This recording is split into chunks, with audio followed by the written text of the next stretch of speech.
Brian, it's so nice to meet you. Hi, Paul. It's nice to meet you, too. We are in the library of the Public Theater. You are like a public theater star now. I walked into this building in 2014 as a literary intern, and I've had many different manifestations of my journey, and now I'm on their main stage in their main season. I am the star for 75 minutes of the play that I'm about to do.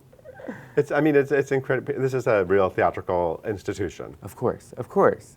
I mean, I was going through a couple months ago, and I ended up on the stage of the Newman, and I was just like, Kelly Bishop was here. Of course, I was here. And I just like, there's a very storied history, and I'm very honored to be a part of it. I'm so excited for your play, Dark Disabled Stories. You say that you are, people know you for being very funny. Hi, are you single? Hi, are you single? What's the best way to say it? There's a lot of ways to say it. There are many, and I say them all in the play. Hi, are you single? That was your very acclaimed solo show that showed everybody that even gay guys with disabilities have extremely high sex drive. Right, very horny. and should be considered as viable options. Absolutely, romantically, sexually, everything. Right, but this time you aren't leaning so much on the humor. No. I mean, you're going a little darker, as the title actually says, right? Yeah. What was the inspiration to take that turn? I was invited to do a festival in 2017 called American as Fuck, and a wonderful artist curator, Jess L. Macy, was putting together this roster of artists, and I looked at who was on the list, and I got a sense of the vibe and the tone of what everybody was doing, and I said, no, the cheeky, funny Ryan isn't going to cut it here. So what can I do that's edgier and more honest and also just really vulnerable? I always am vulnerable. I always am doing plays in which I play Ryan and I'm telling deep truths about myself and not hiding from those things, but often the humor is a way for me as the character and me as the performer to be like, it's fine, I'm fine, everything's fine, and I'm taking care of myself and I'm taking care of the audience. And I knew that with these stories I couldn't do that, and so I've been holding on to that, that challenge for myself to do the harder thing instead of the easier thing, and tell the truth in a way that is really a little brutal and a little relentless, so that the audience has to sit with what's real instead of what is sort of crafted for their comfort. I feel like you've been very honest from the start, from when I first heard your name. I mean, you've been telling your story as a openly gay man with cerebral palsy, sort of navigating the city. I mean, there's a lot of stuff in this play about navigating New York City. New York. Yeah. Oh boy. A lot. I mean, okay, I just need to, this feels like the moment to say that I'm talking to MrBroadway.com. I'm talking to Paul, and that that I've been watching you talk to Broadway celebrities since I was a kid in my basement in Ohio. And that is, it's really meaningful for me to be talking to you now. And I say all of that because you were part of sort of the version of New York, the vision of New York that I had as that kid, as that teenager who was listening to musicals all the time. I mean, I was listening to musicals getting ready to come here today, because that's the only thing that's ever on my playlist, is musical theater. But I just sort of that was what I was aiming for. That was the dream, was the sort of Broadway version of New York. And so every time I would come with my parents, like once a year, to see a show, we would stay in Times Square, we'd stay near Times Square, or we'd stay with family and only come into Times Square because we're gonna see the Broadway show. And the one time I saw an off-Broadway show, I was like, why are we at this off-Broadway show? What? I don't do that. I'm Ryan. And so, first of all, I know now that I'm, more akin to an off-Broadway darling than a Broadway darling in my own career. But that sort of cotton candy version of what the city could be did not in any way prepare me for the actual reality of living here as a disabled person, trying to get from point A to point B and back again, trying to, find housing that works for me and not spend $1 million on cars because the subway is a treacherous mess, and the buses, as you know from reading the play, the buses are these sort of hotbeds of conflict that every time you step on one, it's like, what's going to happen today? There are scores of disabled people here in the city. I have really found, for the first time in my life, a community of artists and friends, peers, colleagues who care about me, I care about them, and we're all sort of both trying to make meaningful work and trying to survive as humans in a city that, for anyone, disability or not, this city is not a kind city. Yeah, this city is intense. And so these stories in this play are intense as a sort of mirror to that. But I must say, when I say the city is not a kind city, I came with my Aunt Janice to see the revival of Ragtime in 2009. I think that's when it was. And it was the first time that I sort of publicly fell in New York. And I just sort of fell off of a curb because I had misjudged the height. And within 2 seconds, there were 5 complete strangers just lifting me off the ground.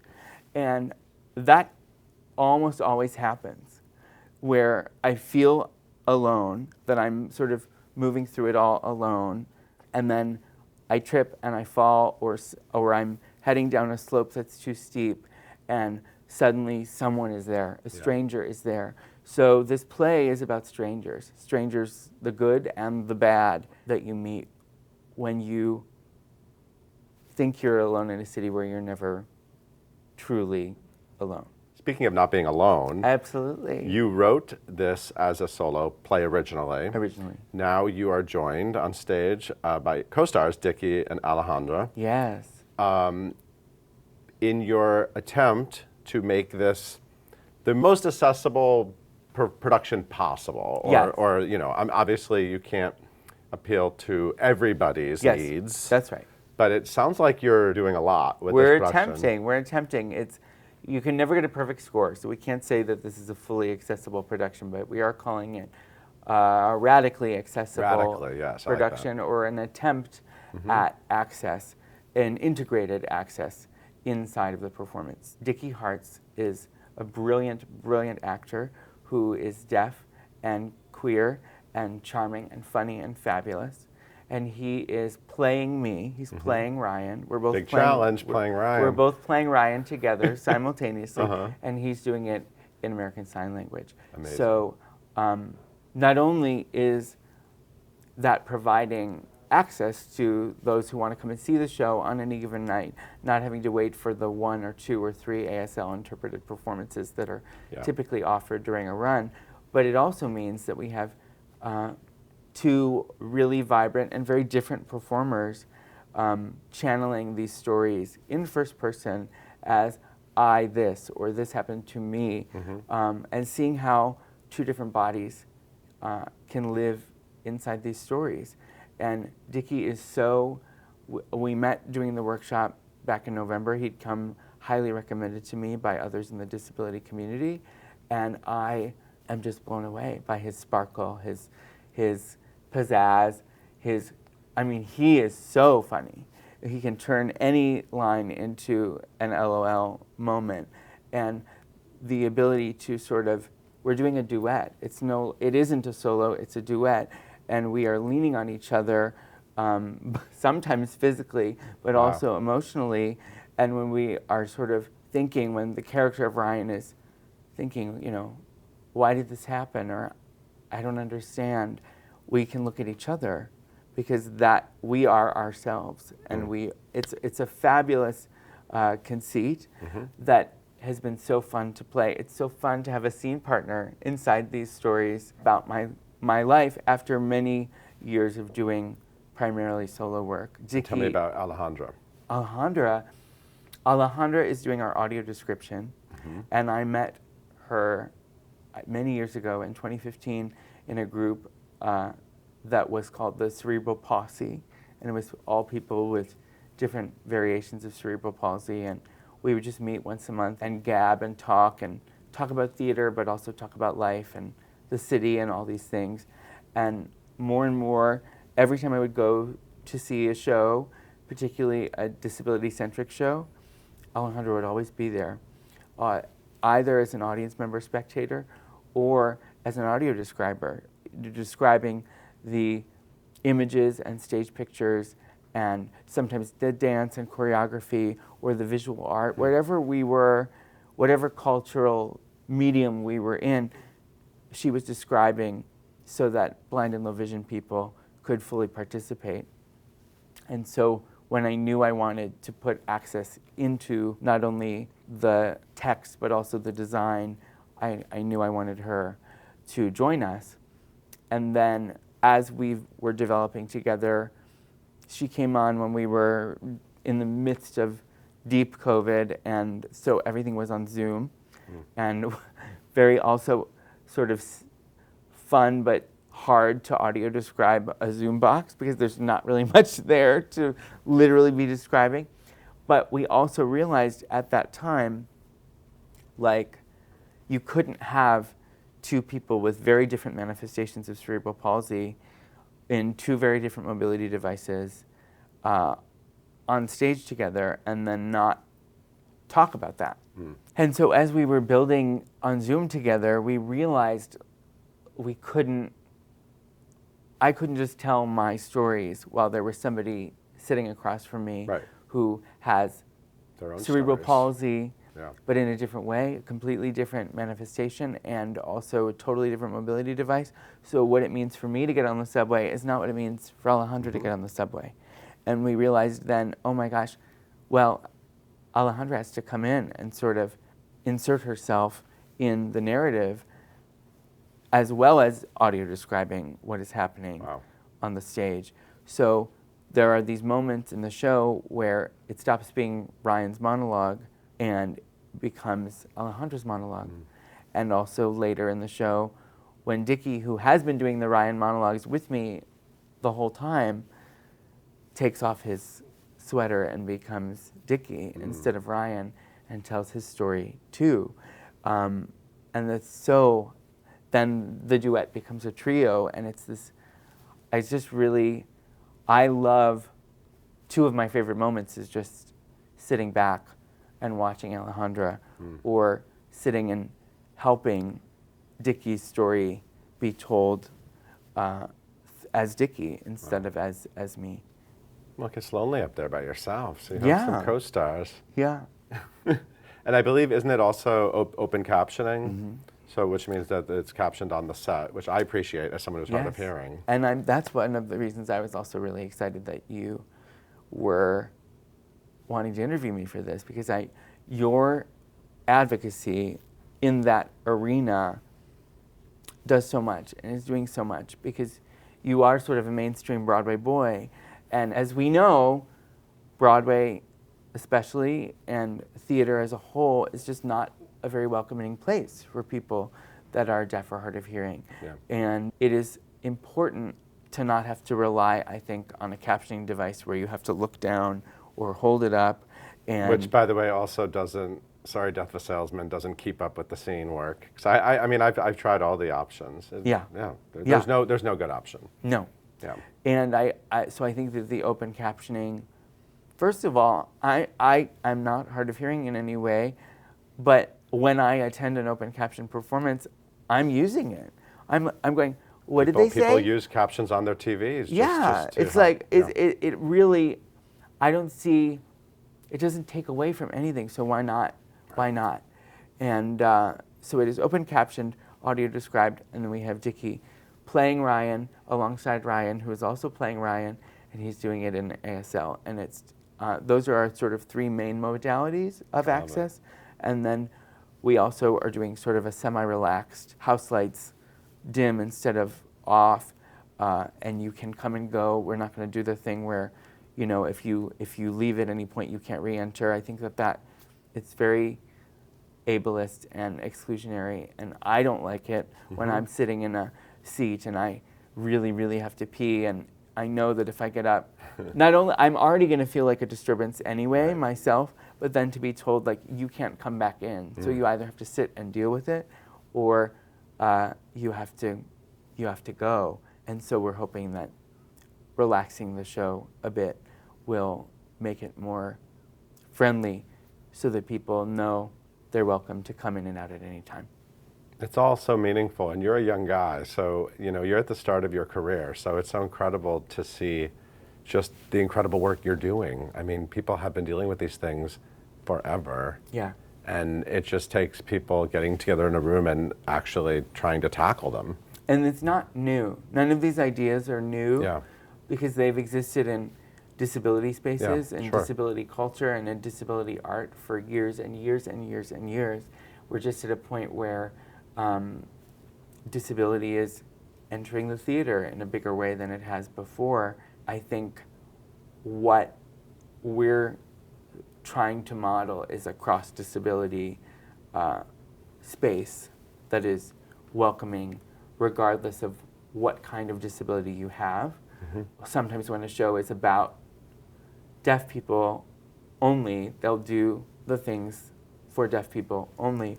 Or when it's a show about someone in a wheelchair, they'll add mobility seating and things like that. But we're doing all of it at the same time. The all of it at the same time might be a lot, might be not what every kind of disability, it might be a lot of stimulation. So it's an experiment. We're not going to get everything right, and that's okay. We're just trying and seeing what sticks. You put a lot of this into your work, but what do you want people to know about living with cerebral palsy? What do you want people to know about your life? Cerebral palsy is a huge sort of wide gamut of who it affects, what it affects, how it affects you. So I don't think you can come in to my play and learn all about cerebral palsy. You're learning about how cerebral palsy affects me specifically as an individual.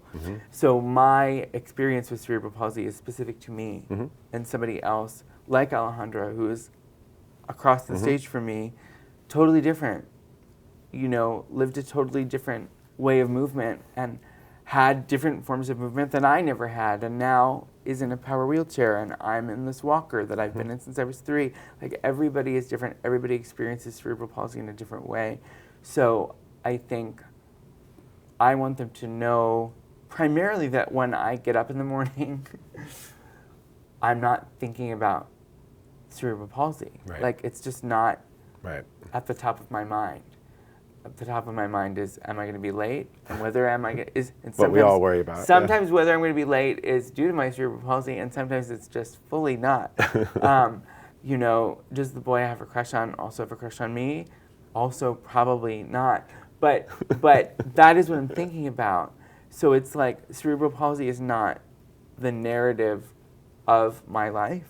And then I step out into the world and am reminded, okay, you aren't like everybody else, and you've got to move a little slower, or you've got to be a little more careful, or you have to look down at your feet so that you don't trip over the bumps in the sidewalk or the potholes in the street. That is when it sort of becomes the narrative.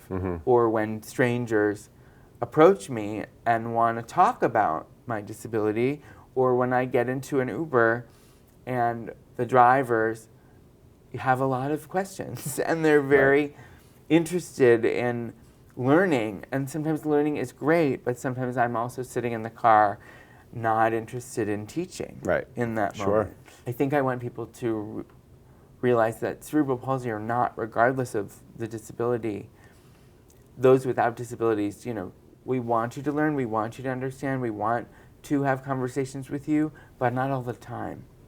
So there's not the entitlement to that conversation. It needs to be a two-way street. It needs to be an invitation.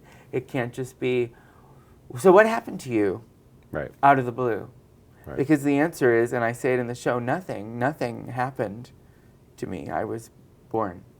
And it happened around the time I was born. So thanks for your curiosity, but I was just trying to go to the grocery store. Yeah, people think their compassion gives them like a power to be able to control the And I guess it's also asking, like, what is your compassion doing? Like, Right. who is the compassion for? Right, Is it compassion for me? right, Or is it compassion so that you can then feel good Right. because you've been compassionate Totally, toward yeah. a disabled person? yeah. And I think the play wrestles with all of that complexity. I want to ask you one more time, or the first time, I want to ask you to go back to that 10-year-old boy in the basement for a minute. Maybe watching me on Show People, maybe, or just listening to your cast albums and doing what you're doing. I've read a lot about this boy, and you've talked a lot about this boy and about theatrical productions he Yes. put on, Yes, starring I his did. family members. Yes, I a did. lot of them, a lot of theatrical The productions. Haddad Theater. The magazine inspired by Yes. Oprah's magazine for sure, with your My little handwritten. signature, You yeah. did a logo with your signature. Yeah. I'm obsessed with that little boy. That little boy. I mean, and look at him now, like Yeah. getting to put all your creativity into a production at It's the public happening. theater. It's That's so real. crazy. Yeah. Like people are really going to see it and talk about it. Yeah. That little boy didn't know that this was the path. That little boy did know that he was going to stand on the stage, at the center of the stage, and be a star. And this time alongside two other equal stars and co-stars. And I'm so grateful for them and for that. But that little boy wanted to be on Broadway. And that big boy still wants to be on Broadway, but sort of has recalibrated the way in which I might arrive there and the kinds of material that may or may not be suited for me. But I'm, I don't think I'm a dancer. And maybe a wonderful choreographer will turn me into one day, but I'm not going to pretend to you that that's my strong suit or is the. You're not going to an open call. No, and I have, but but I've sort of put that behind me. I'm not dance 10 looks 3. I would say looks 10, dance like -6. I'm not a 10. I don't think that. Maybe a 7, maybe a 7. But I was in the basement. You're talking about the cast albums. I mean, I learned Gypsy from the Bernadette Peters recording. Wanted to be Bernadette Peters as the witch in Into the Woods. Wait, what about the Bernadette Peters Gypsy Tony performance? Sure. Nature. It didn't change my life in the way it changed other people's lives. Oh, okay, interesting. No. Okay. And I think it's because I wasn't somebody I didn't VHS record the Tonys, so I didn't watch it a million times, and you couldn't go to YouTube then and sort of digest it immediately. It's a different thing now, yeah. So I remember watching it live. I just, that was wonderful. I didn't know Gypsy then. Okay. I didn't Right. learn it until later in the run. I had come to New York for the first time in September of 2003, tried to get a ticket, and they didn't have seats. They only had seats at TKTS that were in the mezzanine, and the Schubert doesn't have an elevator. So we chose 42nd Street instead. And These are the kind of things people don't think about. You have to choose a different show because of the lack of accessibility. And I saw Beth Level as Dorothy Brock as my first Broadway star. I mean, I'm not apologizing then. Can't complain. But I went back home to Ohio, and I went to Best Buy, and I got the album of Gypsy because I wasn't able to see it. Right, okay. And that's how I learned it. So I think the first time when I saw Rose's Turn, it was completely out of context, and I went, what is happening? What is she? Who is she? Why is she doing this? Thinking, why isn't she the stepmother from Cinderella? That's the Bernadette I know. Right. And maybe Annie Oakley. I had listened to There's No Business Like Show Business a few times, but we all meet our divas in different ways. we all meet our divas in different ways, and that Brandy Cinderella, I have to say, was a really big one. That was my Bernadette intro. It was really big.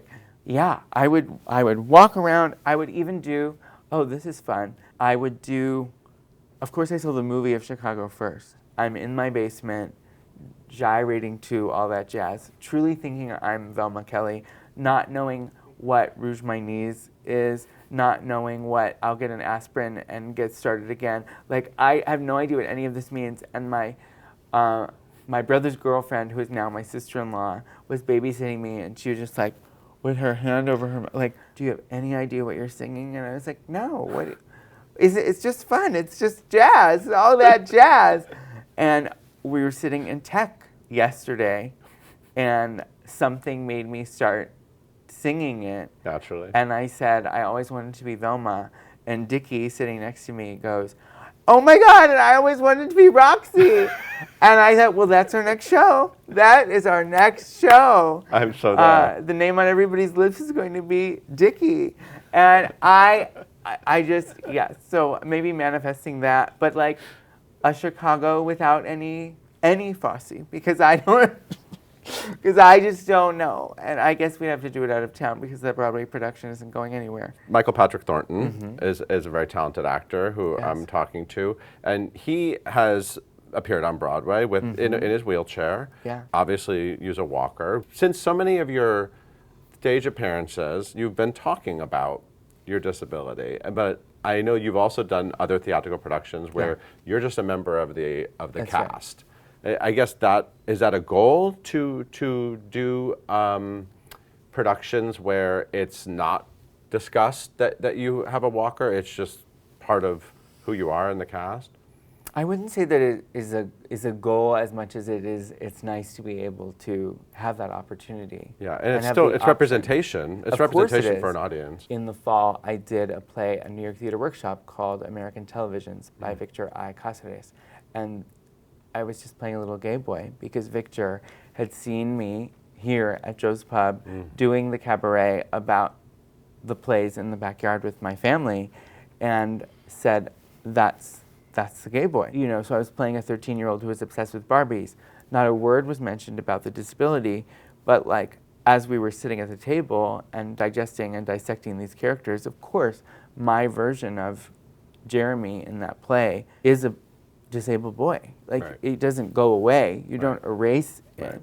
It adds layers of complexity. It adds layers of storytelling and nuance, but it doesn't take away from or detract from the meaning. Yeah. It is only additive, which I'm hoping that more and more creators like Victor are able to see, so that I have the opportunity to play roles in revivals that I'm obsessed with, or in new work where it's just, you know, some gay in their 30s who has a story to tell. But I think there's value in both. It's about the opportunity to be able to play roles and have more options available of what roles to play, because there are so many wonderful disabled writers, playwrights in particular. There aren't as many green lights for plays with disabled characters. So in order for disabled actors to have viable and robust careers and also make a living, they need the chance to play, we need the chance to play roles that weren't initially written with us in mind. Just to audition and say, let me put my hat in the ring for this. And then to have the creatives behind the table go, oh yes, actually, that could work. That could work. And we'll get into the revivals that I want to do the next time you and I are speaking. Well, I mean, if you think about it, every actor brings themselves to a role and their story and their background and what their life is. So it's no different. So it's nice to see that there's some movement, and you're a big part of it. You're doing good work. Thank you. I'm excited to see where this goes. The Man in Chair. Man in Chair. I'm born to play. It's very born to play it. Couldn't even wait till the next interview. Yeah. Let's just do that. Great. Yeah. And you can age into. I mean, you Yeah, could do it. You could actually do it for the next like 40 years if you want. Like I could. I don't know if they would give it to me now. I don't know if I have to age a little more. But I'm ready. Man in Chair. Who Hi. do we talk to? Hello, Broadway. Maybe we can get Sutton Foster to do it again. Oh my God. And Beth Level. Yeah. Yeah. Beth. You and the original cast. Oh my God. Okay. Yeah. Okay. All That right. sounds great. Anyone cool? Are we good? We got it? We locked that in? Man in Chair. Done.